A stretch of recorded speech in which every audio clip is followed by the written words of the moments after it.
అందరికీ నమస్కారం. ఈరోజు నేను కొన్ని విషయాలు చాలా ఓపెన్గా మాట్లాడాలనుకుంటున్నా. ఎందుకంటే రోజు వీడియోస్ చేసి వైరల్ అయితేనే శ్రీధర్కి శిక్ష పడుతుంది, లేకపోతే నిజాలు అనేవి బయటకు వస్తాయి. ఈ కైండ్ ఆఫ్ మెంటాలిటీతో ఉన్నారు జనాలు. అండ్ వీడియోస్ చేయకుండా, వీడియోస్ రిలీజ్ చేయకుండా, నేనేం యాంకర్ని కాదు ప్రతిసారి టీవీల్లో కనిపించడానికి. నేను కనిపించకపోయేసరికి కూడా కొంతమంది పేటరేగిపోయి మాట్లాడుతున్నారు. దాంట్లో కొంతమంది గురించి నేను మాట్లాడాలనుకుంటున్నాను. ఫస్ట్లీ కన్నంపల్లి ప్రసాద్ గారు నిన్న చాలా పెద్ద నోట్ పెట్టారు నా గురించి. అందుకే నేను స్పందిస్తున్నాను. ఏమనంటే, నిజానికి అరవ శ్రీధర్ అమాయకుడు. ఏ రకంగా అమాయకుడు? 30 ఏళ్ళ వయసు కలిగిన యువకుడు ఏ రకంగా అమాయకుడు? దేంట్లో అమాయకుడు? మీ దృష్టిలో అమాయకుడు అంటే ఏంటి తెలుసా? ఏం తప్పు చేసినా సరే దొరకకుండా ఉండాలి, అదే అమాయకత్వం. దొరికిపోతేనేమో అమాయకుడు, దొరక్కపోతేనేమో ఎన్నైనా చేసేయచ్చు. అదేనా అండి మీ దృష్టిలో? దొరికిపోయినందుకు అమాయకుడు అంటున్నారా? ఇంకొకటి, నమ్మిన మనిషికి ప్రాణం ఇచ్చేలాంటి వ్యక్తి ఆ అమ్మాయిని అనుభవించాలి అనుకుంటే, ఆయన స్థాయికి ఏ అమ్మాయినైనా అనుభవించాలి అనుకుంటే రోజుకొకరితో అనుభవించవచ్చు అనేసి అన్నారు. ఆ స్థాయిలో ఉండే ప్రతి ఒక్కరూ అలాగే చేస్తున్నారా? శ్రీధర్ది జస్ట్ ఎమ్మెల్యే స్థాయి అనుకుంటా. మినిస్టర్స్ ఉన్నారు, సీఎంస్ ఉన్నారు, బిజినెస్ మ్యాగ్నెట్స్ ఉన్నారు. వాళ్ళందరూ కూడా ఇట్లా అమ్మాయిల్ని రోజుకొక అమ్మాయిని అనుభవిస్తున్నారా? కొంతమంది ఎథిక్స్ కలిగిన వాళ్ళు కూడా ఉన్నారు. అందరు మగాళ్ళు మీలాగా లేరు. మీ స్థాయికి మీరు అనుభవిస్తున్నారేమో, అందుకే మీ నోటి నుంచి ఇలాంటి మాటలు వస్తున్నాయి. ఏంటి, నిజాయితీగా ఒక్కరినే నమ్మి మోసం చేసి ఆ మాయలేడి వలలో పడిపోయాడు. మోసం చేసింది నేను కాదు, శ్రీధరే మాట్లాడడం మానేశాడు. I'm clearly saying you that శ్రీధరే మాట్లాడడం మానేశాడు. జనవరి 7th నుంచి నేను 27th మీడియాకి వచ్చాను. 20 days నేను అతని కోసం వెతికి ఎఫర్ట్స్ పెట్టి ఆ తర్వాత నేను మీడియాకి వచ్చాను. ఈ 27th వరకు శ్రీధర్ ఏం చేశాడో, ఎటువంటి కార్యక్రమాలకి పాల్గొన్నాడో, బయట తిరుగుతున్నాడు, తప్పు చేసి అమ్మాయిని మోసం చేసి అమ్మాయితో మాట్లాడడం మానేసి, ఇన్ని మాయమాటలు చెప్పి మాట్లాడడం మానేసి అతని పనులు చూసుకుంటున్నాడు, ప్రోటోకాల్ పనులు చూసుకుంటున్నాడు. ఎవరండి మోసం చేశారు? నిజంగా మాట్లాడుకుందామా? నిజంగా మీకు బుద్ధుండే మాట్లాడుతున్నారా? ఎవరినండి మోసం చేశారు? అతగాడు ఎప్పుడు ఉన్నట్టే ఉంటే ఎవరండి బయటకు వస్తారు? మోసపోయాను అనేసి ఏ అమ్మాయి అండి బయటకు వస్తుంది? అతగాడు మోసం చేసినందుకే కదా నేను బయటికి రావాల్సి వచ్చింది. లేకపోతే హనీ ట్రాప్ అనేసి అంటున్నారే, హనీ ట్రాప్ అంటే ఏంటండి? 1.5 సంవత్సరం నేను సపోర్ట్ చేయకుండానే ఇక్కడ దాకా వచ్చాడా? అంత ఇంటిమసీ ఉన్న మా ఇద్దరం నేను సపోర్ట్ చేయకుండానే అతను ఇంతవరకు వచ్చాడా? హనీ ట్రాప్ అంటే 1.5 year అవసరమా అండి? సెక్స్ చేస్తున్నప్పుడు బెడ్రూమ్కి ఒక సీసీ కెమెరా పెట్టేస్తే ఒక 2-3 times వస్తే, ఒక నెలలో రోజు వస్తాడు నా దగ్గరికి, ఒక 2-3 times వస్తే చాలదా అండి? అదే హనీ ట్రాప్. దానికి మా ఇద్దరి రిలేషన్కి మీరు పెట్టిన పేరు హనీ ట్రాప్ అండి? So silly. ఇంకోటి,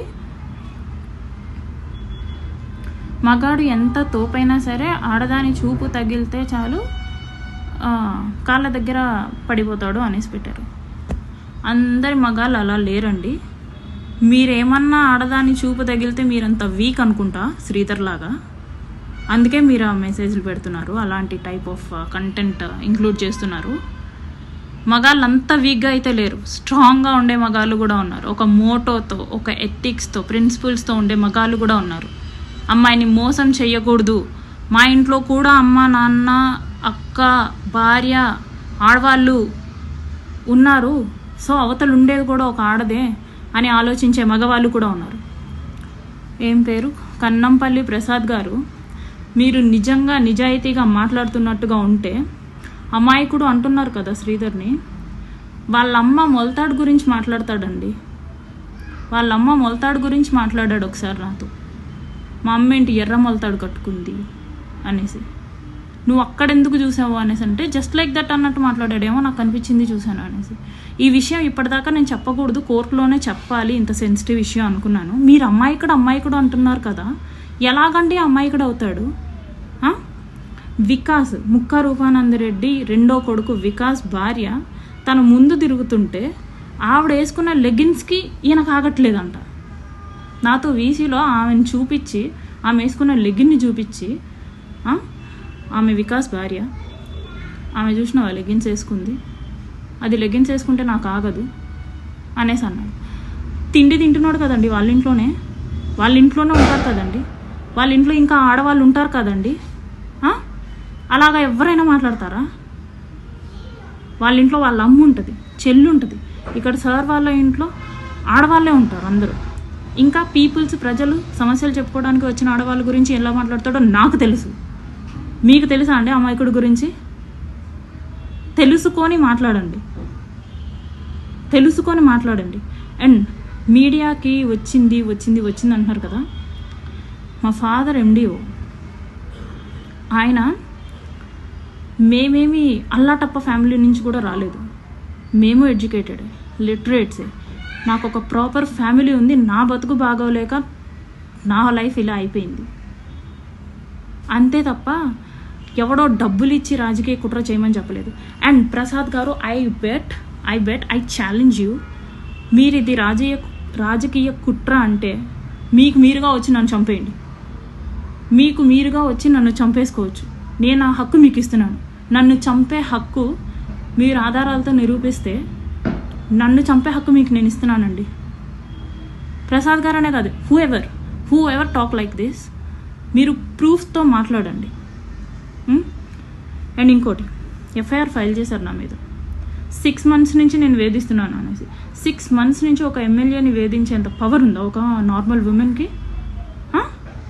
6 months నుంచి మరి ఏం చేస్తున్నావు? 6 months నుంచి శ్రీధర్ ఏం చేస్తున్నాడు? ముక్క రూపానందరెడ్డి ఏం చేస్తున్నాడు? శ్రీధర్ వాళ్ళ అమ్మ ఏం చేస్తుంది?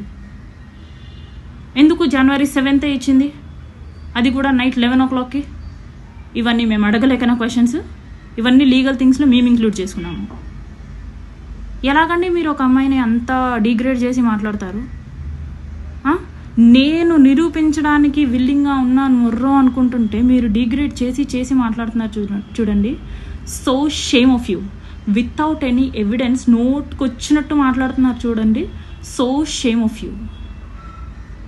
ఏదైనా ఆధారాలు ఉంటే మాట్లాడండి, ఆధారాలు లేకుండా మాట్లాడకండి.